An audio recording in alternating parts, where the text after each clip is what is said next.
So today in the live rolls, I went against Jeremy twice. The first time, he got me into this. He always gets me in turtles somehow. I need to figure out how he does that. And then the second time, we were just working on me putting on the bottom of the turtle and trying to get out of it. So usually when I'm in turtle and he's on top of me, he's very quick. So it's really hard for me to like do a sit out, which is like my favorite way to get out of there. So I'm trying to do that. And then also tried to do the fat man roll, which I already have trouble doing. So I need to review that. Yeah, I need to review that session of doing the fat man roll and of if he tries to pull me in, spinning inside.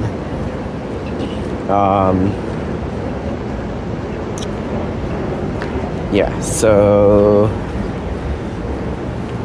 yeah, and then also he has like really good lapel grips from the back, which like I don't know why his strokes are much stronger than most people's from the back, or his not even strokes, his control of the neck from the back was much stronger.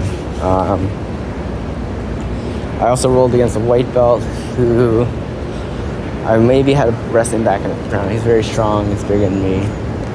I was on bottom side control the whole time, and then I managed to wrestle up on him and then stay on top. But that was interesting because I was on bottom the whole time, but he wasn't really attacking.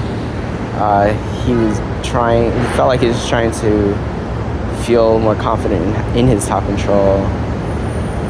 So I managed to get the underhook and then work up from there. So that was pretty good practice, I think.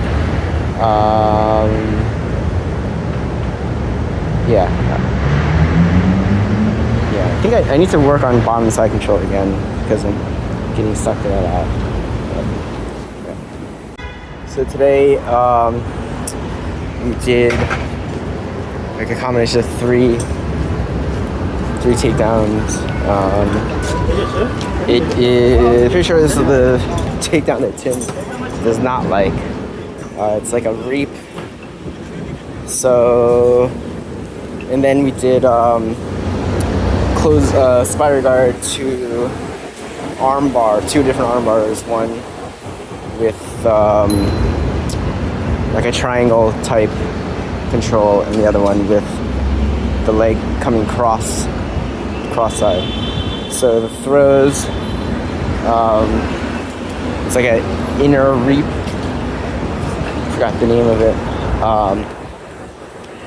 So you start left leg lead, right leg back. So right foot goes forward, left foot goes backwards. So, left leg lead, right leg back, left hand on the elbow, right hand on the same side of the pedal.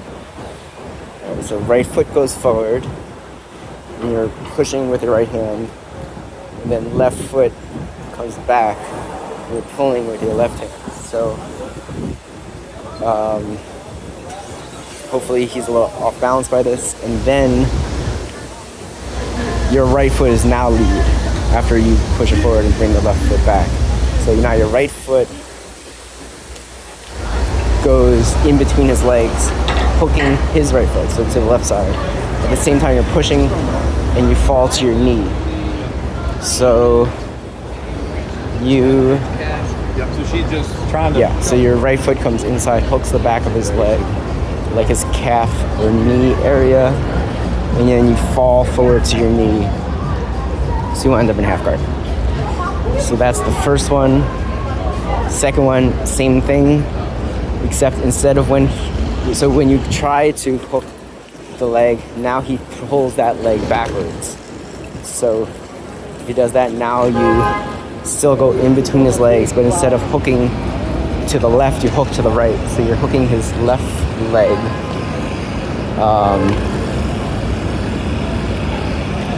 And you're falling to your knee, but you look behind you to your right as you do it. to get yourself in the right position. Third one, now he steps that second one back, but he only steps it back a little bit. So now your right leg, so instead of, you're still gonna hook his left leg, but instead of coming from the inside, you come from the outside. So otherwise it's similar to the first one. So Tim doesn't like this because if your opponent's leg, if his foot gets stuck on the mat, so either, I don't know, his foot's a little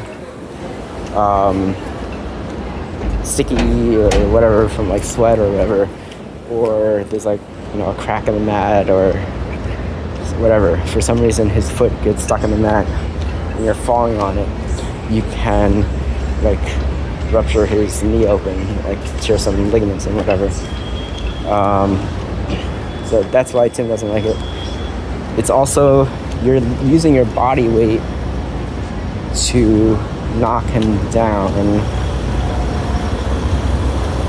against his leg. So it's not like, it's not that controlled, I guess. I mean, I think it's fine as long as his foot is off the ground, or as long as his foot is not attached to the ground. So when they were drilling on me, I just made sure I picked my foot up like half an inch off the ground every time before he swept me. So I mean, it made it easier for the guy, but I'd say I'm not gonna blow my knee out for this drill. So those are the throws, and then the arm bars from spider. So this is actually important details. When you extend your leg in spider, you need to get on your hip. So, which I was not doing. I was just like pushing out with my leg and pulling with my arm. So Fabiano said that you need to, so suppose if I'm extending my left leg, then I am getting up on my right hip. Right? So I mean, that is pretty common sense, I guess. I wasn't thinking of it this way, but it's pretty common. You will extend your leg further if your left hip is up. It's sort of like doing a knee drop and climbing, or like, you know, any move in climbing that allows you to get more extension. You are flattening your hip or getting your hip more in the direction of your reach. If you're flagging or whatever, doing a knee drop. So this is similar. You are maneuvering your hip in order to get more extension in your leg. So I think it's a similar concept. You want to stretch out your leg more in order to get him more off balance. So you need to pivot your hips to extend more. So let's say you are extending with your left leg. So you have both feet in biceps. You extend your left leg, so you allow your left arm to get stretched out, and you're pulling with your right hand.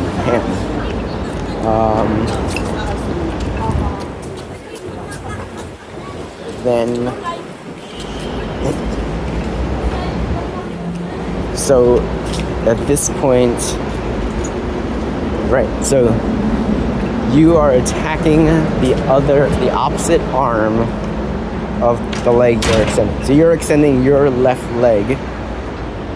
So now you are going to attack the arm on your right side, so his left arm. So you're extending your left leg, so you're attacking from your right side. So extend the left leg, your right leg comes under his arm, and then your left leg comes over his left shoulder. I always mix this up with the triangle.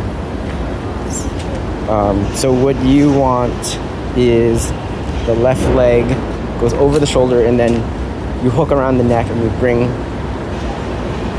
you can apply pressure to his neck with your left leg, with the extended leg. So his leg, behind them is your left calf, and your left knee is bent, creating like an L. catching on his neck.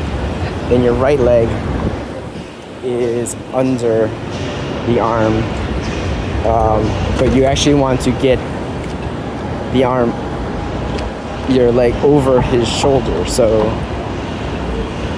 I'm not really visualizing this that well. So it's under his armpit, but then you want it to be extended over his shoulder to create, like, you know, as much pressure and as small a hole as possible. And then his left arm is stuck through that hole. So the higher your right leg is up on the shoulder, the tighter the hold you have on him, and the less pressure you have to exert on the arm. So all you have to do is rotate his arm out to the outside, and then that's the arm bar there. So if it's loose, it could still work, but then you got to make sure that it's lined up right and you're applying pressure. Like, you could have it completely loose and then have his arm like straight down your chest with the palm up, and then you just flex your hips up, and then if you can flex your hips up enough, you'll do the arm bar. But then that's like, you might have to like really flex your hips up versus having a tight control over his shoulder with your legs so that he can't move his arm at all. Then all you need to do is like twist his arm a little bit to the outside, and then you have the arm bar. This is also really fast. So Fabiano was telling us a story about how he broke someone's arm by accident last week, because the other guy, Fabiano had the control on him, and then the other guy postured up, and so that put more pressure on the arm because he's posturing up. So his elbow broke. So I think this is called a shotgun arm bar. So, and that's because it comes on, I'm assuming that's because it comes on really fast. Alright, so that's the first arm bar. Second arm bar is, might get the sides mixed up on this one. So let's go again, left leg extended. Okay, so then the extended arm comes across the body. Wait, is that right? I think the extended extended leg comes across the body. So now you hook, so now your left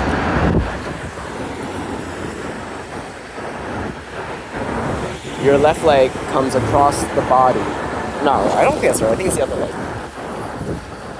One of your legs comes across the body, and then your ankle hooks around his neck from the front.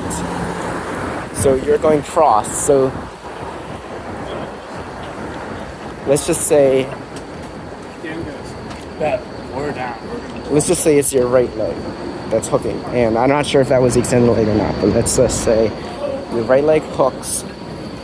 So your right leg is going across the body. So your right leg is across to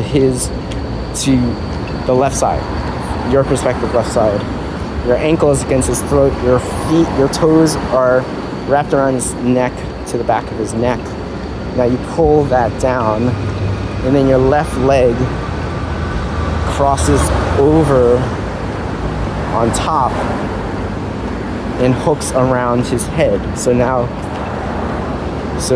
your left leg is also hooking his neck, but now it's from right to left. So his left side of the head is in the back of your knee. Right? So now his throat, or his neck, is between your two legs. The back of the second leg, back of the knee of the second leg, and the front of your ankle on the first leg. His arm will be between those legs.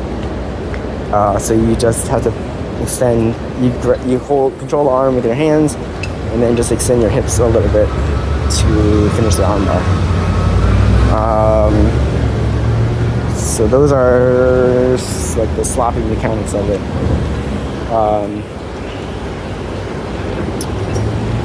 Yeah, so both of those are really fast. Not sure how realistic they are in terms of, I'm not sure how realistic they are in terms of like a live rope.